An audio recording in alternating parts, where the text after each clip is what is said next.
5 लोग थे। ओम प्रकाश, उनकी पत्नी सुमित्रा, बहू भावना, बेटा राहुल और एक थी उनकी बेटी प्रियंका। वैसे तो ओम प्रकाश और सुमित्रा के घर में सब कुछ ठीक ठाक था, लेकिन सुमित्रा की एक आदत थी। घर में कुछ भी गलत या सही हो तो वो किसी से कुछ नहीं कहती। और भावना स्वभाव की इतनी सीधी सादी थी कि अगर कोई उसके साथ गलत भी करता तो भी वो उसे कुछ नहीं कह पाती। इसी के चलते प्रियंका और राहुल घर में मनमानी चलाते रहते, क्योंकि घर को संभालने वाली औरतें इस तरह से रहती थी जैसे वो गूंगी और अंधी हो। माँ, मैं अपनी सहेलियों के साथ पिकनिक पर जा रही हूँ। ठीक है बेटा, चले जाओ। और मुझे आने में रात हो जाएगी, देर से ही आऊंगी मैं। अच्छा, कोई बात नहीं बेटा। ये भावना, तुमको एक बार में समझ में नहीं आता क्या? नाश्ते में फिर से पराठे बना के रख दिए। कितनी बार तुमसे कहा है कि मेरे लिए ढंग का नाश्ता बनाया करो। ठीक है जी, आगे से ध्यान रखूंगी। अरे ये बहू से किस तरह से बात कर रहे हो तुम राहुल? अरे तो और क्या करूं पापा, इसको कहीं बात एक बार में समझ में ही नहीं आती। सुमित्रा, तुम अपने बेटे को समझाती क्यों नहीं? बहू से बात करने का ये क्या तरीका है? अरे जिसकी जैसी मर्जी आए करो, मुझे क्या। भावना बेटा, तुम भी तो कभी कुछ कहा करो।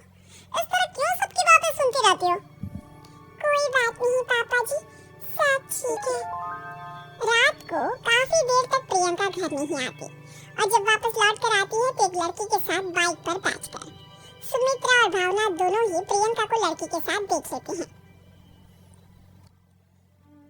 आज तो जोर से डांट पड़ने वाली है, लेकिन मैं डर क्यों रही हूँ? माँ तो सब कुछ देख कर भी अंधी बनी रहती है।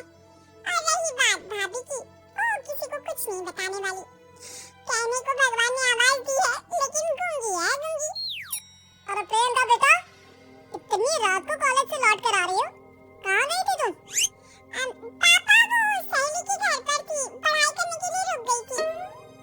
अच्छा, ठीक है, जाओ अपने कमरे में जाओ और सो जाओ। सुमित्रा ने अपनी बेटी को एक लड़की के साथ इतनी रात को आते देखकर भी उससे कुछ नहीं कहा, और भावना ने भी इस बारे में किसी से कोई बात नहीं की। कुछ दिनों के बाद मामा जी का फोन आया था। उन्होंने प्रियंका के लिए कोई रिश्ता ढूंढा है, लड़के वाले उसे देखने आ रहे हैं। अरे मुझे नहीं करनी शादी वादी, किसी लड़की को बुलाने की कोई जरूरत नहीं है। ये तुम क्या कर रही हो प्रियंका बेटा? तुम्हारी शादी की उम्र हो चली है और तुम्हारे मामा जी ने बहुत अच्छा रिश्ता बताया है। पापा, आप जिद क्यों कर रहे हैं? और आप क्यों मेरी मर्जी के खिलाफ शादी कराना चाहते हैं? अरे माँ, इसको समझाइए ना। आपकी बेटी, आप तो बस चुपचाप सब कुछ होते हुए भी देखती रहती हैं। अरे तो क्या कहूँ? और मेरे कहने से क्या हो जाएगा? वैसे भी गलत क्या हो रहा है? सब कुछ सही तो है। भावना बहू, देखो तो प्रियंका हमारी बात नहीं समझेगी, लेकिन वो तुम्हारी हम उम्र है। क्या पता तुम्हारे कहने से उसे कुछ समझ में आ जाए। नहीं पापा जी, मेरे कहने से कुछ नहीं होगा। मैं प्रियंका को कैसे समझा सकती हूँ? वो ननद है मेरी, कहीं मेरी किसी बात का बुरा मान गई तो? सुमित्रा और भावना में से कोई भी प्रियंका को कुछ नहीं समझाता। इस बात से राहुल और ओम प्रकाश जी दोनों ही परेशान हो जाते हैं। और फिर जब लड़का प्रियंका को देखने के लिए आता है, मुझे आपकी बेटी बहुत पसंद है, मैं उसके साथ शादी करने के लिए तैयार हूँ। देखो, मुझे तुमसे शादी नहीं करनी, और ये बात जितनी जल्दी समझ में आ जाए अच्छा रहेगा। अरे तो फिर आप लोगों ने मुझे यहाँ बुलाया ही क्यों? माफ कर दो बेटा, वो हमारी बेटी जरा गुस्से में है, हम उसे समझाने की कोशिश करते हैं। हाँ, देखिए आप नाराज मत होइए, वो तो उसे बस ऐसे ही कह दिया होगा। अरे कोई ऐसे ही कुछ कहता है क्या? और ये आपकी पत्नी और माँ, ये दोनों इस तरह चुपचाप क्यों बैठे हैं? जैसे इस घर के मेंबर ही ना हो। आपके घर में सब कुछ ठीक तो है ना? अरे सब कुछ ठीक है बेटा। सुमित्रा, समझाओ ना अपनी बेटी को। अरे क्या समझाऊं? क्या होगा समझाने से? सब ठीक ही तो हो रहा है, गलत क्या हो रहा है?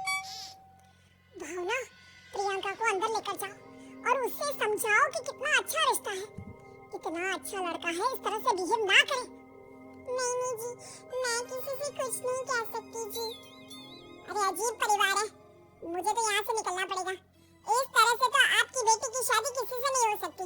जिसके घर की औरतें गूंगी और अंधी बनकर बैठ जाए, उस घर का कुछ नहीं हो सकता। ओम प्रकाश और राहुल सुमित्रा भावना की हरकतों की वजह से बहुत परेशान हो जाते हैं। एक दिन वो दोनों आपस में बात करते हैं।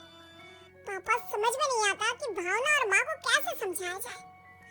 सही कहते हो बेटा, तुम और मैं काम के सिलसिले में सारा दिन घर के बाहर रहते हैं और घर की दोनों औरतें जिन्हें सारा घर संभालना चाहिए गूंगी और अंधी बनकर बैठी हैं। पापा, आप ही बताइए इसका क्या उपाय है? मेरे तो कुछ समझ में नहीं आता बेटा, लेकिन हमें कुछ तो करना पड़ेगा क्योंकि इन सब की वजह से प्रियंका बहुत ज्यादा बिगड़ती जा रही है। तुमने देखा उसे किस तरह से बिहेव किया था? अरे लेकिन पापा, हम करेंगे क्या? हमें एक नाटक करना होगा। कुछ दिनों के लिए हम भी गूंगे और बहरे बन जाते हैं, उसके बाद इन दोनों औरतों को अकल आएगी। हाँ पापा, शायद आपकी बात ठीक है। हम दोनों हर बार बात को संभाल लेते हैं और इसी वजह से माँ और भावना कुछ भी करने की कोशिश ही नहीं करते। और फिर अगले दिन, भावना, नाश्ते में क्या बनाया है? जी, पराठे बनाए हैं। मेरे लिए पोहा बना दो। अच्छा जी, ठीक है, अभी बना देती हूँ जी। बहू, नाश्ते में क्या बनाया है?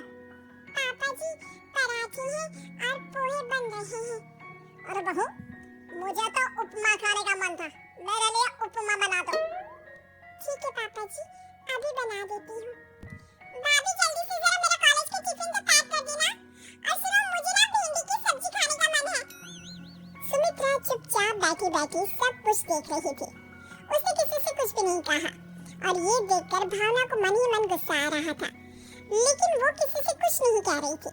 उसे लग रहा था कि ओम प्रकाश जी, जो हमेशा उसकी साइड लेते थे, वो भी आज चुपचाप बैठे हुए थे। शाम के वक्त प्रियंका अपने बहुत सारे दोस्तों को लेकर घर आती है और उधर दूसरी तरफ से राहुल भी अपने ऑफिस के दोस्तों को लेकर घर आ जाता है। प्रियंका अपने कमरे में तेज म्यूजिक चलाकर डांस करती है और राहुल अपने दोस्तों के साथ बैठकर जोर जोर से हंस रहा था। प्रियंका और राहुल मिलकर पूरे घर को अस्त व्यस्त कर देते हैं, लेकिन भावना उनसे कोई शिकायत नहीं करती और सुमित्रा जी भी चुपचाप बैठी रहती है। लेकिन भावना और सुमित्रा के अंदर का गुस्सा धीरे धीरे बढ़ रहा था। फिर रात को ओम प्रकाश और राहुल एक दूसरे से बातें करते हैं। पापा, हमने इतना कुछ किया, फिर भी भावना कुछ बोलती ही नहीं और माँ भी कुछ गलत करने से किसी को रोकती ही नहीं। तुम चिंता मत करो बेटा, इन दोनों के अंदर का गुस्सा भर रहा है और बहुत जल्दी बाहर आने वाला है। अगले दिन, अरे बहू, ये कपड़े धुले हैं या गंदे हैं? पापा जी, कपड़े तो मैंने धोकर ही आपकी अलमारी में रखे थे। मुझे तो साफ नहीं लग रहा, एक बार और धो देना। प्रियंका, मैं सोच रहा था कि तुम्हें उस लड़के से शादी नहीं करनी है ना, मत करो। एक काम करो, वैसे भी क्या रखा है शादी वादी में, तुम्हें जो लड़का पसंद है उसके साथ जाकर कोर्ट मैरिज कर लो। इस बार ओम प्रकाश और राहुल की बात सुनकर भावना और सुमित्रा के अंदर का गुस्सा जाग उठता है। मैं किसी से कुछ कहती नहीं जी, इसका मतलब ये है कि आप लोग मुझे परेशान करते ही रहेंगे। कल चार बार मुझसे नाश्ता बनवाया, आज पापा जी मुझसे धुले हुए कपड़ों को बार-बार धुला रहे हैं। अरे मैं इंसान हूँ जी, कोई मशीन नहीं हूँ। तुम दोनों ने मिलकर इस घर की कैसी हालत बना दी है और अपनी बहन को भागकर शादी करने के लिए कह रहे हो। तुम भाई हो या दुश्मन? ओम प्रकाश और राहुल जोर जोर से हंसने लगते हैं। अरे इसमें हंसने की क्या बात है? हम लोग यहाँ इतने परेशान हो रहे हैं जी, तुम लोगों को ऐसी हरकत करने की बात भी हंसी आ रही है। ये क्या कर रहे हैं जी आप दोनों? यही तो हम चाहते थे कि सुमित्रा, तुम अंधी होकर ना बैठी रहो। घर में कुछ भी गलत हो तो उसे रोकने की कोशिश करो। और भावना, तुम अपने साथ हो रहे गलत व्यवहार पर भी कभी मुंह नहीं खोलती, ये सही बात नहीं है। मैं चाहता था कि तुम्हारी भी जुबान खुले, तुम गलत बात का विरोध करो। गूंगी बहू और अंधी सास की ये जोड़ी इस घर में अब